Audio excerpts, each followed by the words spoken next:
Hello kids, in today's video we'll discuss another process of gametogenesis, that is oogenesis.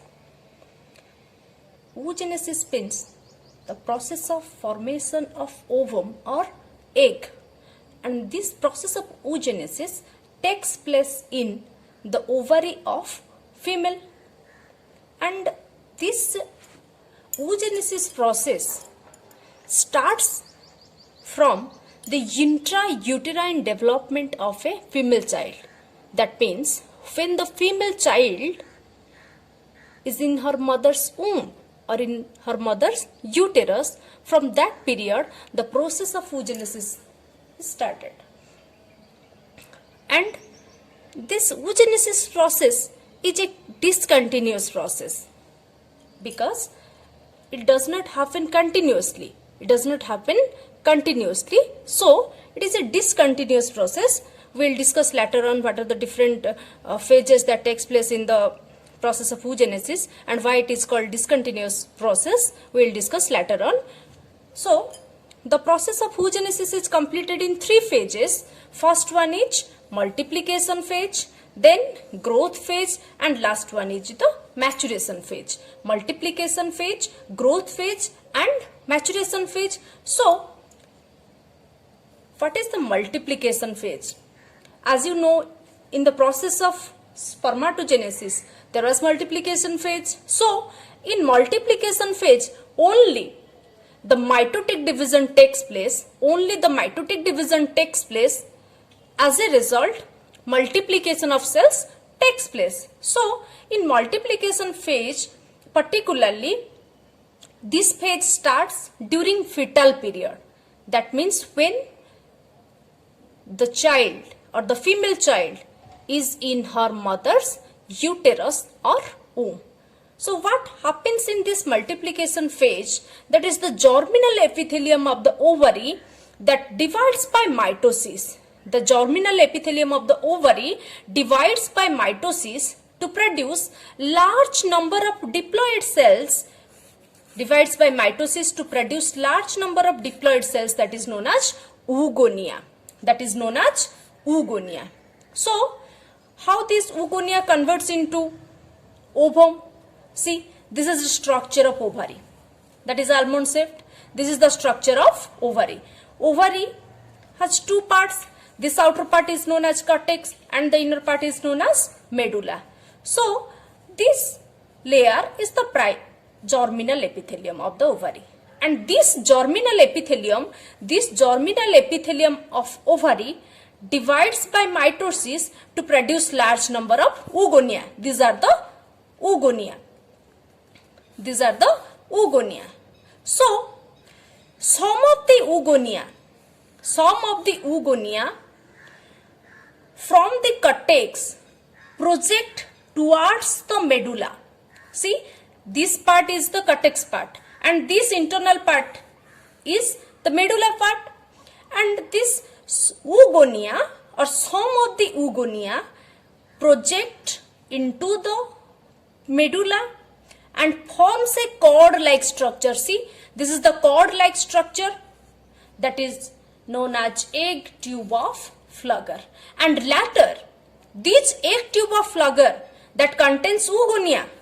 The egg tube of flagger contains oogonia, number of oogonia. So this oogonia that is present in the egg tube of flagger converts into a mass like structure to form egg nest.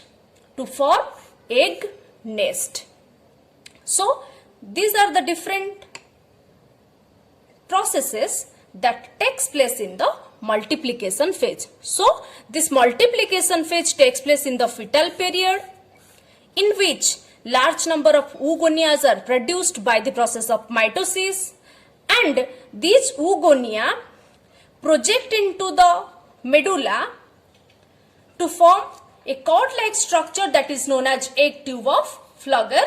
Now this egg tube of flagger converts into a mass-like structure to form the egg nest. Then come to your next phase, that is your growth phase. So what happens in the growth phase? So this egg nest that is formed in the multiplication phase contains a number of oogonia. See, contains number of oogonia. So one of the oogonia from the egg nest, only one. It contains number of oogonia. Egg nest contains number of oogonia, but only one oogonia among the egg nest increases in size or enlarges in size by synthesizing. How it increases in size? By synthesizing mitochondria, Golgi bodies, endoplasmic reticulum, DNA, etc. By synthesizing this, the enlargement of size takes place by the process that is known as pre-Vitellogenesis or only Vitellogenesis. Clear? One of the oogonia from the egg nest, only one cell from the egg nest, undergoes Vitellogenesis and increases the synthesis of mitochondria, Golgi bodies, endoplasmic reticulum, DNA, and enlarged in size or enlarges in size, and that enlarged size cell is known as primary oocyte. That enlarged size cell is known as primary oocyte. So what happened to the other oogonia that are present in the egg nest? So only one oogonia forms primary oocyte. Suppose this is the primary oocyte. So the other oogonia that is present in the egg nest remains surrounds to the primary oocyte, and these cells act as follicular cell. These cell act as follicular cell.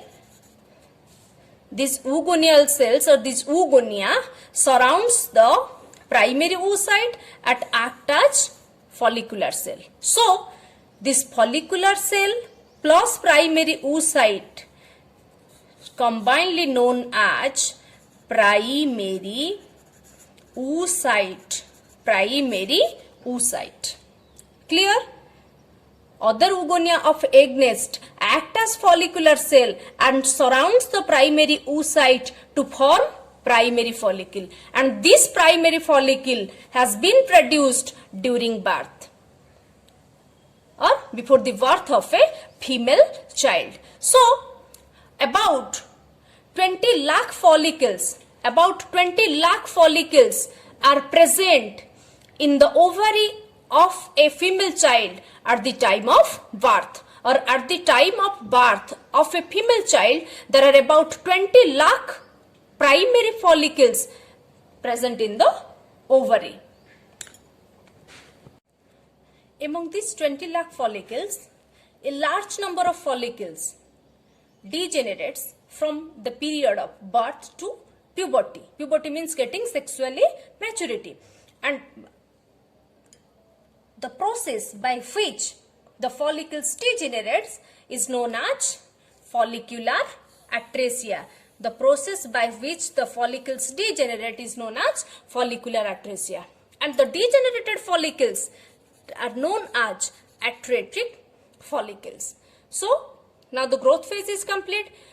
After the completion of growth phase, primary oocytes are formed, and this primary oocyte next enters into the another phase, that is the maturation phase. So in the maturation phase, the primary oocytes undergo two successive meiotic division. One is meiosis 1 and another is meiosis 2. So first we will discuss what happened in the meiosis 1 and then in meiosis 2. So the primary oocyte first enters into the prophase 1 of meiosis 1. Prophase. There are different phases like prophase, metaphase, anaphase, telophase, and in prophase there is leptotin, zygotin, pachytin, diplotin, diakinesis. So particularly this primary oocyte enters into the diplotin stage of the prophase 1 of meiosis 1 and remain arrested in this stage until the onset of puberty for many years. Until the onset of puberty, the primary oocytes remain arrested in the diplotin stage. So, after or at the time of puberty or during puberty, this primary oocyte completes the meiosis 1 and forms two unequal cells. Completes its meiosis 1 and forms two unequal cells, that is, the larger one is known as secondary oocyte and the smaller one is known as first polar body. See, the diploid primary oocyte completes meiosis 1 or undergoes meiosis 1 to produce two unequal cells. One smaller cell that is known as first polar body and one larger cell that is known as secondary oocyte. The size of the cell, the difference in size of the cell is due to unequal distribution of the cytoplasm. This secondary oocyte contains maximum amount of the cytoplasm, whereas this first polar body contains little amount of cytoplasm that degenerates later. This first polar body degenerates later. This helps in, or this cytoplasmic content in the secondary oocyte helps in further embryonic development later, and this secondary oocyte contains haploid set of chromosome and the first polar body also contains haploid set of chromosome. So, this polar body degenerates. So, only secondary oocyte undergoes meiosis 2. This secondary oocyte undergoes meiosis 2. And after the meiosis 2 is completed, two unequal cells are formed.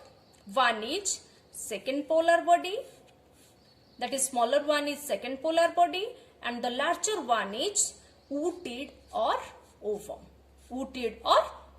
So, this secondary oocyte only completes its meiosis 2 only after the entry of sperm. Secondary oocyte enters into the metaphase 2 of the meiosis 2. As in meiosis 1, so secondary oocyte enters into the metaphase 2 of the meiosis 2 and remain arrested there until the entry of sperm. So, when sperm enters into the secondary oocyte, it breaks MPF. There is a factor that is known as MPF, that is metaphase promoting factor. Metaphase promoting factor. Clear? The secondary oocyte enter into the metaphase 2 of the meiosis 2 and remain arrested there until the entry of sperm. So, when sperm enters into the secondary oocyte at the time of fertilization, it breaks metaphase promoting factor. So, the metaphase stops and the next phase, that is anaphase, continues. So, sperm breaks MPF and turns on APC. APC, that is anaphase promoting complex. Anaphase promoting complex or APC. Sperm breaks MPF and turns on or activates APC. So, meiosis 2 is completed only after the entry of sperm. As a result, two unequal cells, that is second polar body and ooted or ovum, is formed. So, the formation of ovum occurs only after the entry of sperm, that is during fertilization. Another point you have to remember, that is the secondary oocyte. This is the secondary oocyte. So the ovum or the egg is released from the ovary in this stage, that is in the secondary oocyte stage, that is by the process of ovulation. So these are the different phases that takes place during oogenesis. First one is multiplication phase, second one is growth phase, and third one is maturation phase.